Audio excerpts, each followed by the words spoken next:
My name is Zola Thekiso, and I have over 17 years experience working in marketing and advertising, and I'm also the founder of Great Talent, and we are a people development agency which specializes in training, coaching, recruitment, and engagement. So we really honestly care about people. People are what makes our business.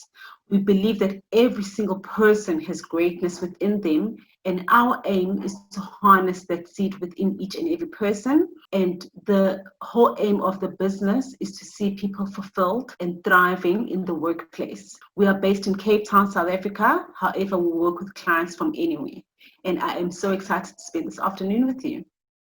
What we'll cover today are 5 main themes. The first one being an overview of people management and human resources. We'll go through culture, hiring strategies and interviewing, as well as management. And the last section we'll cover today is assessments. Let's get to it. So a quick overview of people management versus HR. They are very, very closely linked, but there are slight differences between the two. And I just want us to go through the definitions or the examples as to what each of them mean. So human resource management is a term that is used to describe the formal systems developed for managing people within an organization. So traditionally, these responsibilities of a human resource manager would fall into 3 major categories or major areas, which is staffing, compensation or employee benefits, as well as defining and designing the actual work that needs to be carried out.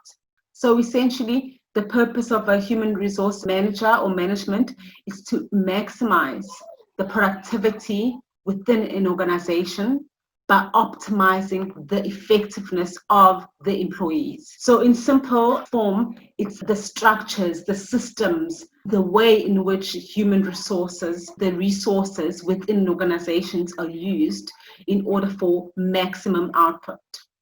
So just taking a closer look, I have a simple diagram for you, which entails what HR is. So here you'll see it's personal data management. It's the actual resource management. So that means how many staff members do I have? Do I need X amount of staff members to fulfill the jobs that we currently have? Also looking at skills management. Are my people within the organization skilled to fulfill the jobs that they have been hired to do? It includes performance management, and what that is are employees performing the way that they should? And if not, where can I, as a human resource manager, step in and help the people in terms of how their performance is managed? So do I put people on performance management? And if so, how does that look like for our organization and so on? There's also a component of HR, which is attendance or leave management, seeing how many times are people in the office versus not, and if they aren't, what are the issues that may be underlying, or perhaps people sick or they're absent for various reasons, things are not okay at home. So as an HR manager, those are also part of the things that you have to look at regarding your employees. Training, administration, making sure that people are trained well, they're equipped in terms of being the best that they can be. So if, for example, a person needs further training in the role that they're currently doing, how can you as an HR manager support that? And then HR benefits and administration. So that really speaks to the company benefits. Maybe as a company, you offer travel allowance or whatever benefits that you may have. Housing, there's different benefits for different organizations. So there it really speaks about what are the benefits from a company point of view do we give to employees, and do they know how those benefits work, and just providing that support. And then from a resource allocation, it's dealing with the people and the money. Are they compensated well for the work that they do and so on? Is it on par with industry standards, or are we paying better than we should? So that's really looking at the resource allocation within the organization from top to bottom. And then from a people management point of view, I just want us to go through an overview of what it means, like what people management is, because I know a lot of people think that HR and people management is the same thing, which it's not, as I said earlier. So I just wanted to go through what people management is. I found this beautiful definition on Indeed, and it describes people management as the process of training, motivating, directing employees in order that they're optimized in terms of the workplace productivity, and that you also promote professional growth. So here we start looking at how are people growing professionally within the workspace. And also what I love about people management is that it starts looking at it not only as a function, but that it's everyone's business in terms of people management. So it says workplace leaders, such as managers or department heads, every one of these people who are heading up the departments or leading teams use people management to oversee the workflow as well as boost employee performance every day.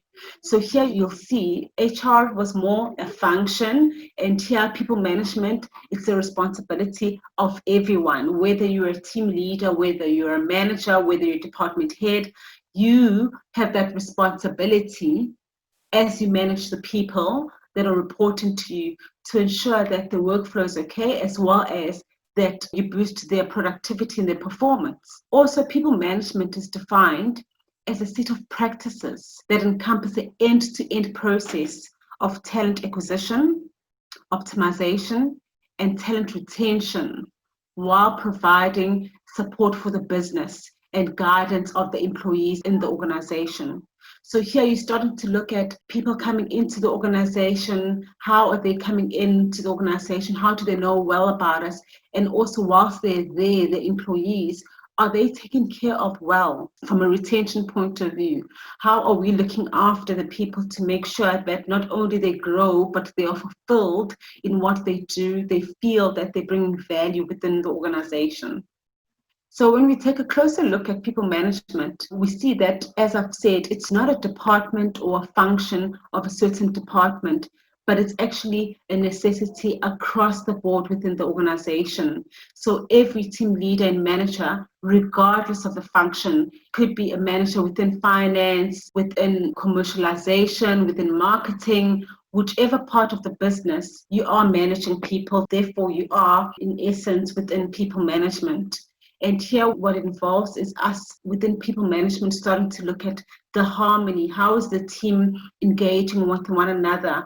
How do we deal with conflict situations? Also looking at how we delegate tasks based on the abilities of our team members or based on the abilities of our employees. So it goes beyond just allocating the resources, but you start looking at the strengths of the people within your team and how do you optimize those strengths to make sure that everyone's performing the best way that they can in order to meet the team objectives or the organization goals and so on. So here you're looking at how you're strengthening the team communication, how you're strengthening the team resources, and how you're really playing on each other in terms of really growing and learning from each other in order that you have a harmonious team. I love this quote. It's one of my favorite by Peter Drucker, who is the person within management. He's a thought leader. And he says, culture eats strategy for breakfast. And what that really means is you can have an amazing strategy on paper that has been carefully crafted. But if that strategy does not have the right people or the people within the organization to carry it forth, that strategy is basically non-existent. The people within the organization are the people that make up the culture. And our next section, which we'll be going through now, will be regarding culture. Having a look at organizational culture, what exactly is organizational culture? And why should you within people management even care for organizational culture? So organizational culture is a collection of values, expectations, and practices that guide and inform the actions of all the employees and the team members within the organization. So if you can think of it as a collection of traits that make up what your company is and how your company functions and how your company feels and the way that you guys perform within an organization, it's made up of the values and expectations and the practices. And that's exactly what the culture is, company culture. If you can think of just a normal culture, it's a way that you guys behave, within cultural practices and so on. So in an organization, it's exactly the same.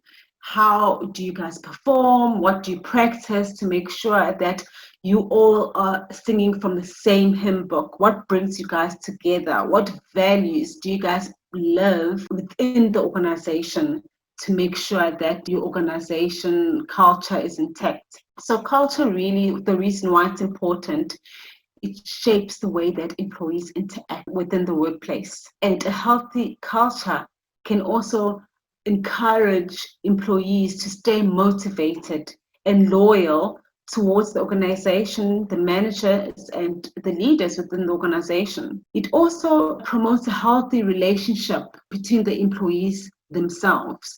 So what I love about culture is that when organizations get culture and set their values the right way, people stay, a lot of the time, they stay committed to organization because of the culture.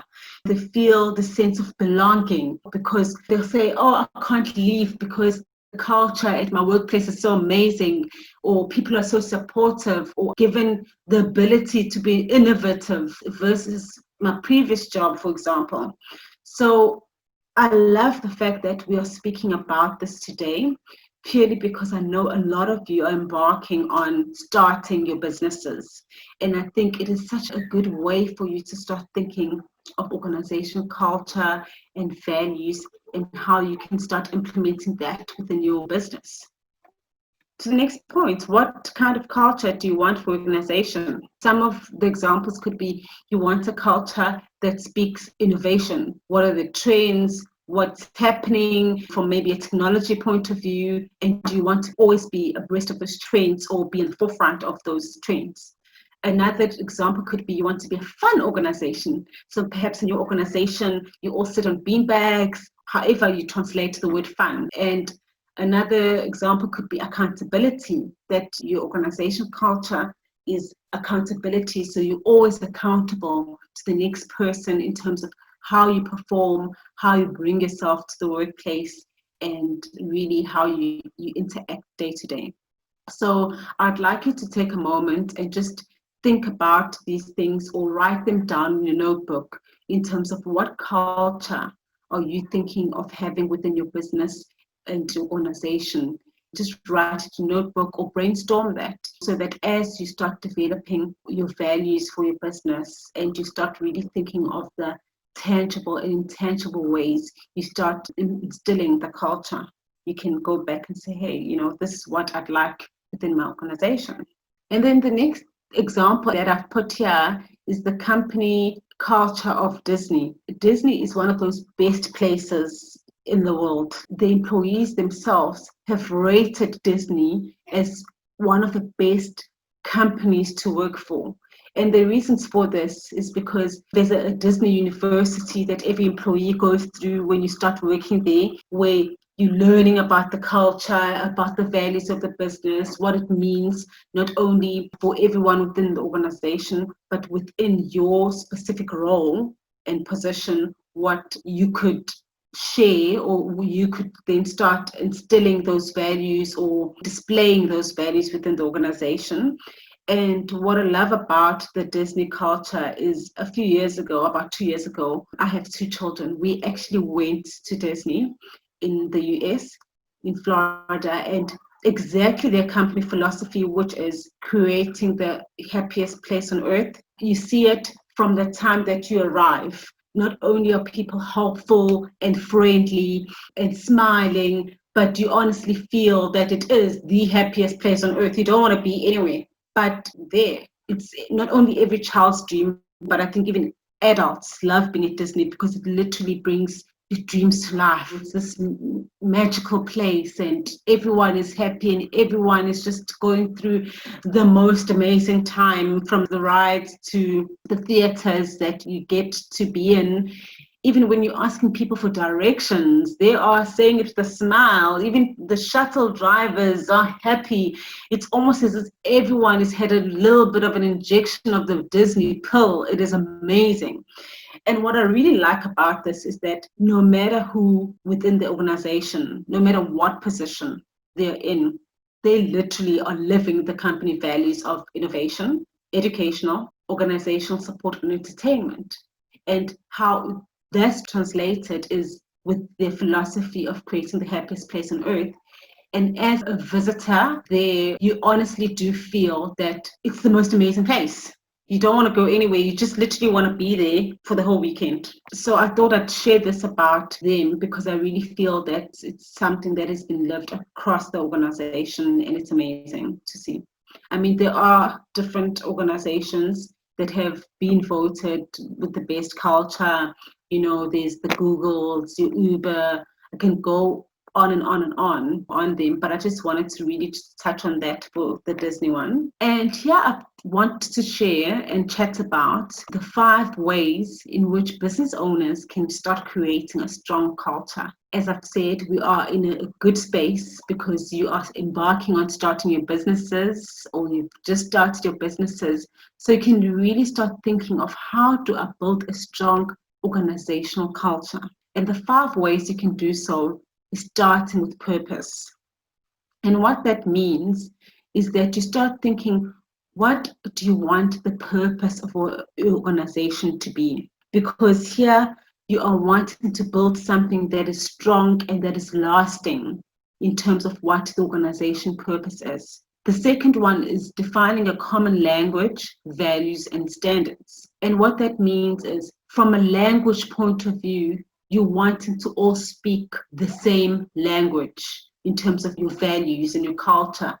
You want to be on the same page, and how you actually understand one another, and you start speaking in terms of your organization values. For example, if your organization value is transparency, you all know, regardless of what situation that may be happening within the organization, you always have to have transparency. And so you instill that, whether you're the CEO or whether you're a mentor, or you're a receptionist or in the mailroom, you really know that one of the values, or a value for the company, is transparency. So you know, regardless of what happens, that is how you guys judge each other or keep each other accountable, through your company values. So you're speaking from a common point, a common language, and an understanding of what your organizational value is. The third one is very, very important for every business owner, because in essence, you are the leader of your organization, and that is leading by example. You cannot expect people to be what you are not.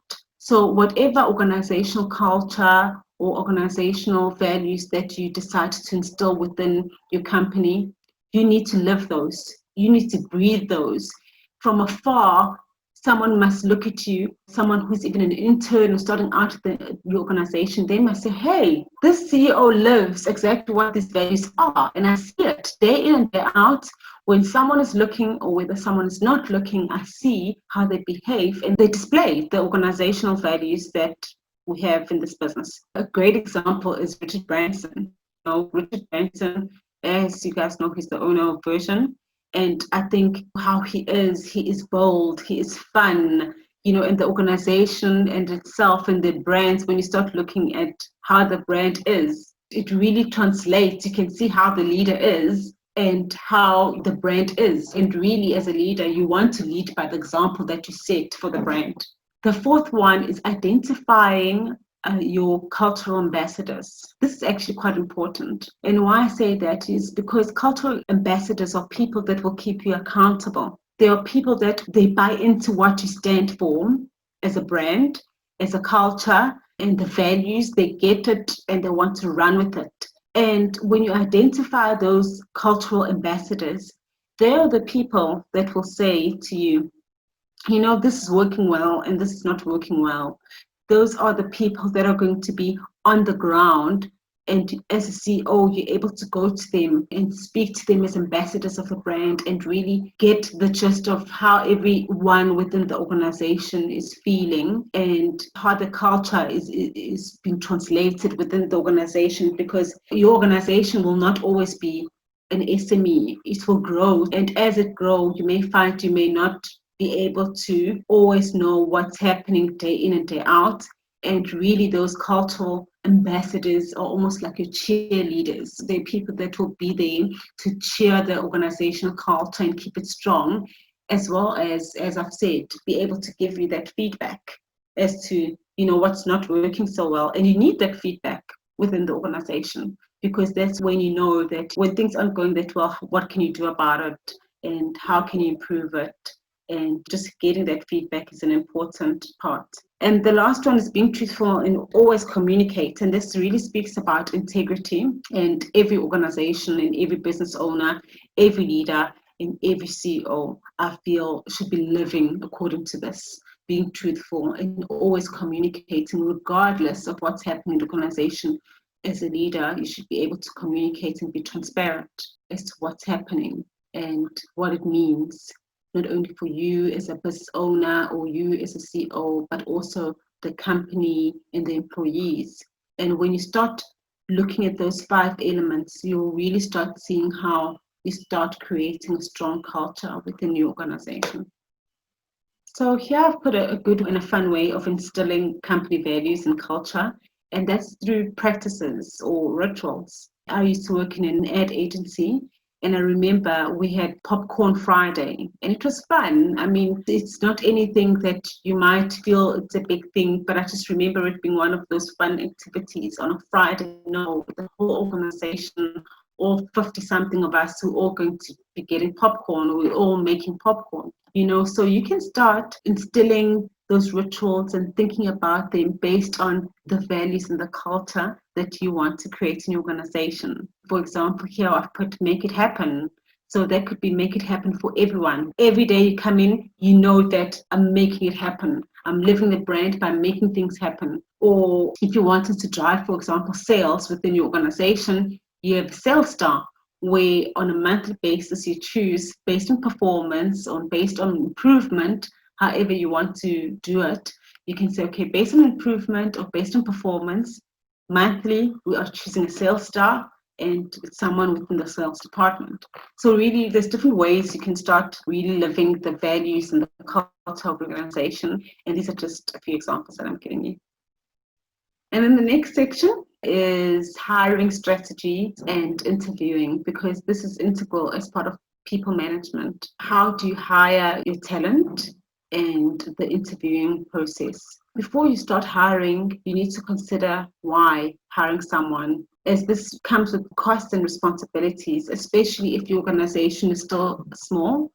You need to ask yourself, what are the roles that you need to outsource or you need a full-time person to be helping with, and what experience is needed for those roles. So what tasks will you require to be fulfilled? So hiring is not just for the sake of hiring, but when you start moving from a solo entrepreneur, from being a one-man band, and you start getting people to help you, whether it's via outsourcing or whether you are considering getting a full-time person, you need to think of it quite clearly, because managing people comes with responsibilities. And the next step is defining, after you know your objective as to why you need to hire someone, what tasks they'll be fulfilling, and you decide, okay, yes, you definitely do need to either outsource or get a full-time person coming into your organization. The next part is, okay, now I need to define a recruitment strategy. So here you are looking at, will you be using external party, recruitment or talent agency to hire, or will you be recruiting within your networks? Recruiting within your networks can look different for each organization. For example, if you're a fun organization and you really wanting to live that brand, you could find yourself maybe recruiting via social media, doing a call out on Instagram or Facebook or TikTok, and doing videos, like fun videos that really speak to your company, organization and values, or Instagram reels, where you start speaking, saying you're looking for this type of person who can do X, Y, Z, and you do it maybe in a video format. If your organization is a fun organization or one that speaks, innovation and so on, that's how you can do your call out for recruiting. Or you can decide that you want to recruit on more formal platforms such as LinkedIn, or recruitment platforms such as Career Junction or whatever. But I think before you start doing that, what you need to then decide is, how will you start recruiting the person? And the simple way to start doing that from a step-to-step point of view is you start by compiling a job description. And your job description really needs to be engaging and it needs to show what the elements you will require the person to do. So here you are covering your mission and your vision of your organization. Social proof, if you have social proof, this could be company awards or testimonies of what your clients say about your organization or the people working within your organization, what they say, if you already have someone that you've employed.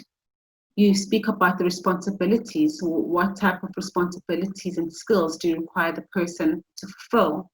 And this way, you will start receiving quality applications. So spend time crafting your job description, because based on what you've placed in your job description really starts helping you in terms of the type of talent that you will receive. And tapping into your networks is really about you looking within your networks, such as LinkedIn or Facebook, or you could just contact people that you've worked with before and just say what you're looking for, and you'll start getting like quality referrals this way, in terms of people that have worked with someone before and they say, hey, I know someone that I've worked before, they're really great and they are looking for a job. That's also a good way to tapping into your networks and getting a good referral system. When you do decide on getting a talent agency or recruitment agency, they will manage the screening for you, and that means the screening of the CVs, doing the reference checks, and that really does save you a lot of time in terms of doing that. So I think there are pros and cons, but you just do what you feel works best for your organization or for your business. And the next part would be screening the candidates. So screening really involves reviewing the CVs and having initial conversations over the phone and shortlisting. I know some companies, if you are in the financial sector, you may want to also do credit checks. I know in the financial sector, a lot of companies, I think if not all, they do credit checks as part of the screening of the candidates. And then the next step is interviewing candidates. Now that you're happy with the quality CVs and you want to now schedule and host the actual interviews, and that could really look differently. I mean, in this time of working remotely, you may find that you are conducting your interviews virtually, which is 100% okay. Or if you are working in an office and you're back in the workplace, you can also host these interviews face to face. You may decide to do one-on-one interviews or panel interviews. It really depends on your organization and the position you're looking to fulfill, whether it's senior. That really also does like change the way in which you are interviewing and screening and hosting your actual interview. So the final interview, you may find that you've shortlisted, you've had the initial interview of the candidates, and you decide perhaps you had 10 people that you really loved, or you had, out of the 10 people that you've interviewed, you have 3 that are strong candidates and you want to meet them for another final interview. And that final interview, I would suggest really start speaking to not only your organization culture, but you start really speaking to, can this person do the job that I am looking to hire them for? Give them challenges, what your business is experiencing, and see what type of thinking that comes into play. For example, you may find a person in a sales environment. If sales is something that you are looking at fulfilling, they'll start speaking about if they were working in an organization, this is how they would handle sales, or a good way that has worked for them is XYZ, or using certain innovative ways perhaps to get the sales up. But there you really, on the final interview, it's more than just trying to see the responsibilities and the skills, but you also wanting to see, can this person do the job that I'm hiring them for? In a good way to do that, as I say, is either giving them a case study or scenario challenge type of questions. And once you've decided on the suitable candidate, you then proceed to the next level, which is really from a legal point of view, offering them employment contract and discussing and agreeing on how much you'll pay them, communicating the benefits if there are any, negotiating working hours, and also on your contracts, just remember to have all the necessary legal information such as termination and notice periods and all of that. And it's really important that you don't skip on the hiring process or skip on the legal stuff and feel, oh, my organization is small, I don't necessarily need to have a contract in place, because really your contract and taking the recruitment process seriously is really going to hinge on the impact of the organization. You do not want to make costly mistakes where you hire the wrong person and you don't have the proper legal contextual contracts in place. You find yourself in legal battles, or someone's taking it to CMA because unfair dismissal or things like that. Obviously, that's just really the negative part of it, but it's important to know the pros and cons when you start hiring people. So have all your processes in place, or outsource if you feel that you don't have the expertise or the know-how to handle that. And the next part I just want to get into is management, which is quite interesting, because I think we all think we are able to manage people. And managing people or leading people is not as easy as one might think, because as people, we are complex beings and we have different personalities and different cultural backgrounds. We all come with different set of values, and when you put all these people in one organization, you want them to work in harmony. So managing people is not the easiest of things, but with learning and as time goes by, you're definitely able to do it well. And also when you outsource in terms of training, how to manage people better and so on, it's a skill that comes with practice. So people management is one of the most important leadership skills. And I say this for two reasons, because it influences the productivity of the employees, as it has a direct impact on your staff morale and motivation. So a lot of times in an organization, you may find that people actually, they work for the people that they report into. And why I say that is because one of the largest percentage of the reasons why people leave organizations, they don't leaving it for the actual job that they're doing, but they're leaving it because of, I have a bad manager, or the culture is bad, or I feel unmotivated. And that really starts showing you that managing people is more than just giving them a set of responsibilities, but you need to ensure that they are motivated to do the job that they need to, that the morale is up. People aren't feeling down and gloomy and perhaps feel unsupported and so on. And those are part of the key aspects that come with management. So whether your staff is full-time, part-time, freelancing, you need to ensure that they're actually doing the work that they've been hired to do or contracted to do. And not only are they doing the work that they've contracted to do, but they are motivated. Each day they are bringing themselves almost the best that they can be. They're bringing themselves and showing up in the best way at work. And managing people involves planning. It involves organizing. It involves staffing, coordinating, and controlling.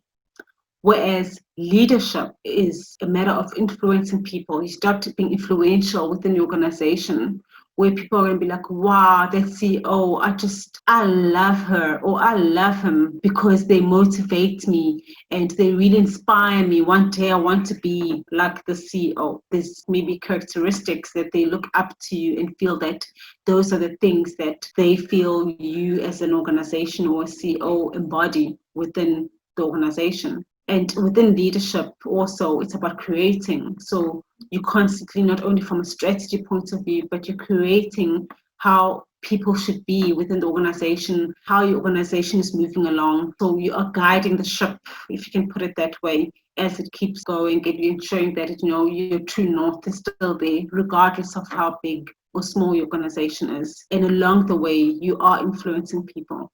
You are motivating them to be the best they can be. You inspiring every step of the way and wanting them to come in, and really also having that whole mentorship and the coaching aspect of it. And what holds both leadership and management together is the fact that you're always communicating, either as a manager or as a leader.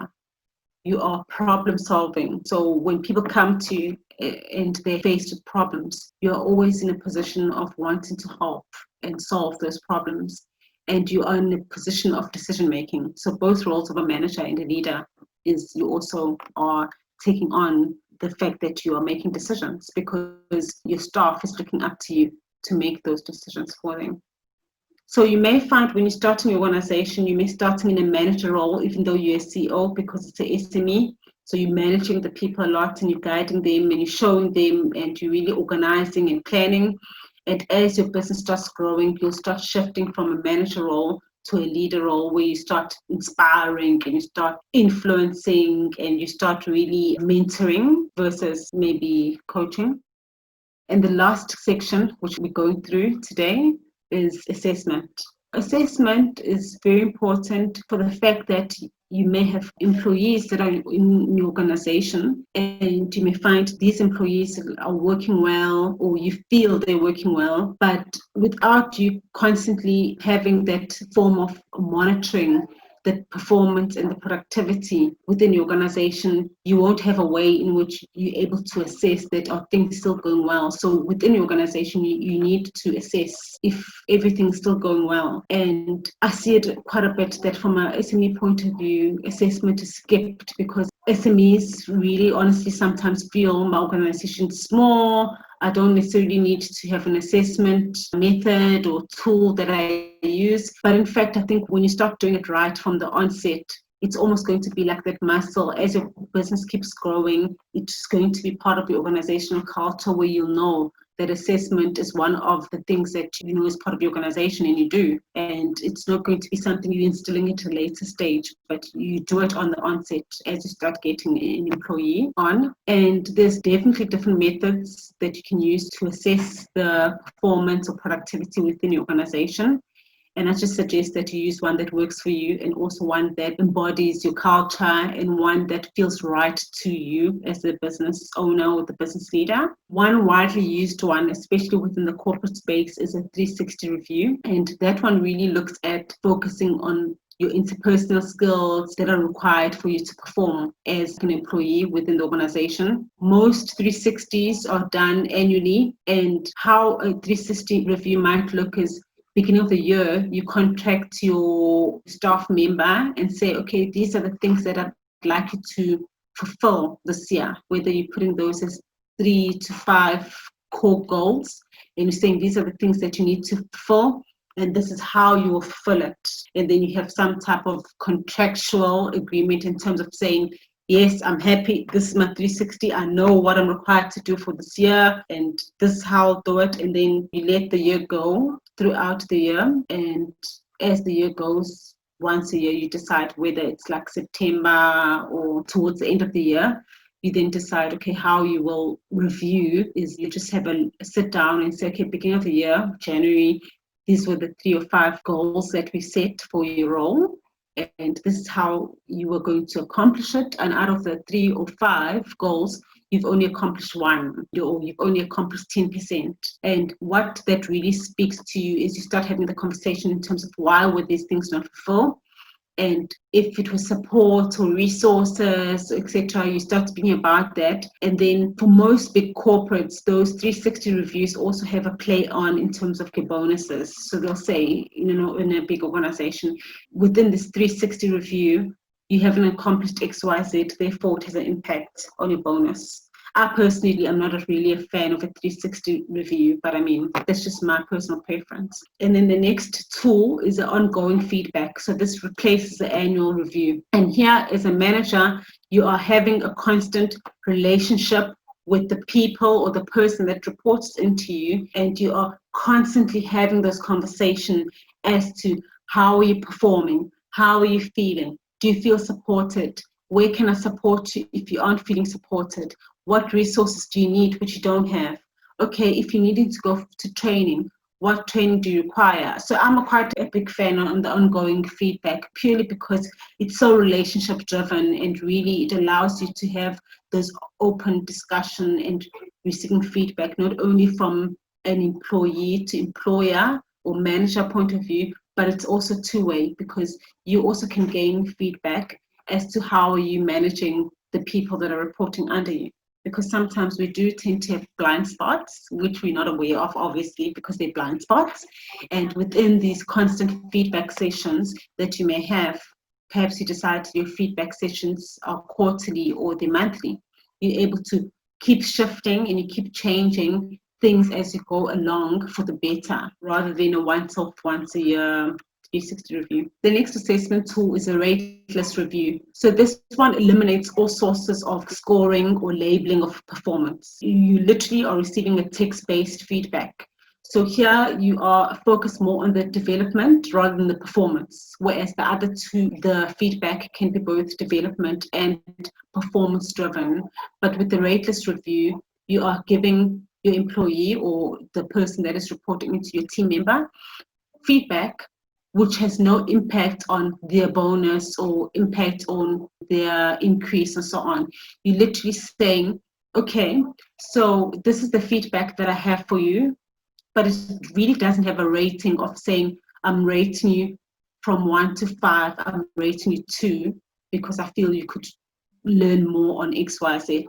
So it has no labeling of any form, which I also love, the rateless review. It's my other favorite one, because this one also really speaks about development of the person. You're not looking at how have they performed only, but you're saying, okay, this is where you're performing. I'd like you to perform there, or this is where ideally you should be performing. How can I support you? What development matrices or development measures can we put in place so that you can perform at your optimum? So I like this one also because it really speaks about you as a manager or as a leader, really giving that full support and helping the people that are reporting into you. The next one is crowdsourced feedback. I think this is like quite a recent tool that has been used, where it uses like social media and you get the peers to basically feedback. So it's not almost one-on-one, but it's getting different peers to feedback and say how the person is performing.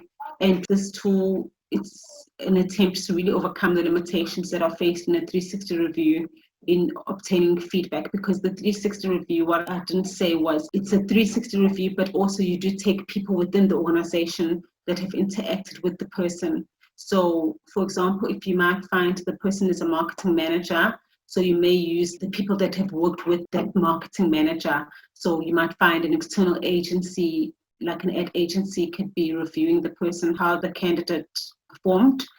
You may find, like maybe from a finance point of view, was that manager able to be on budget and know how to deliver from a financial point of view? So you get a financial manager to also review the person. So 360 is not just you reviewing the person that reports to you, but you also outsource the reviews as to their performance. But this crowdsourcing feedback literally is using social media and the peers to start giving the feedback anytime, anyway. So it's continuously during the year. You may find you've worked well with Susie and you're like, oh my word, I worked so well with Susie. And you just type in your feedback and say, just worked on an awesome project. Susie delivered so well. I loved how she was not only honest and whatever your company values may be, how she was not only honest, but she delivered on time, on budget, and great person to work with. Looking forward to working on the next project. So here, crowdsourced feedback really is ongoing, and it really uses technology to use it. What I want to say here, there's no one size fits all, so use what is best for your organization. And in closing, this is a lovely quote which really encapsulates what we've been speaking about. And it says, the real competitive advantage in any business is one word only, which is people. So guys, look after your people. As business owners and entrepreneurs, we have a responsibility as we bring on people. It's not just from an HR point of view, which is really the systems and the policies, but whichever level that you bring on people, as soon as a person starts reporting into you, you are people managing. Manage them so that you are bringing out the best in them, so that your organization can be the best, because without people, you don't have an organization. Thank you.